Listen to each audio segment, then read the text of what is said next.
le mois de Sha'ban aussi, et il ne faut pas oublier cela, c'est un mois qui constitue comme une introduction, comme une entrée au mois du Ramadan.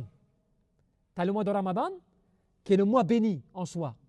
Mais le mois de Sha'ban, il constitue comme une muqaddimah, une introduction, un préambule au fait du mois béni que tu vas engager. Et donc c'est pour cela qu'il est recommandé pendant le mois de Sha'ban de faire ce qui est recommandé pendant le mois de Ramadan. Parce que c'est comme si c'était une préparation. Comme quand tu vas à une compétition et que juste avant la compétition, tu vas t'entraîner, tu vas t'échauffer.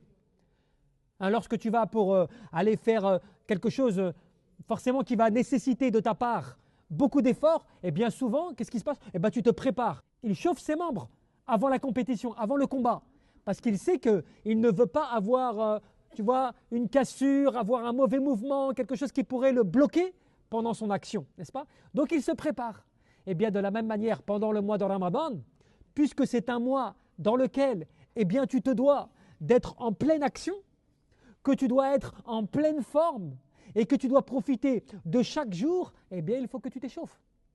Il faut que tu t'échauffes. Et l'échauffement, il commence pendant le mois de Sha'ban. Et c'est comme ça que les ulama te disent, pendant le mois de Sha'ban, c'est une introduction et il est recommandé pendant ce mois, eh bien, de faire ce que tu fais pendant le mois de Ramadan, c'est-à-dire de lire beaucoup le Coran, de pouvoir jeûner, de pouvoir se consacrer à des actes d'adoration, des prières, des choses comme ça, que tu vas augmenter, que tu ne fais pas dans les autres mois de l'année. Parce que là, tu vas te préparer.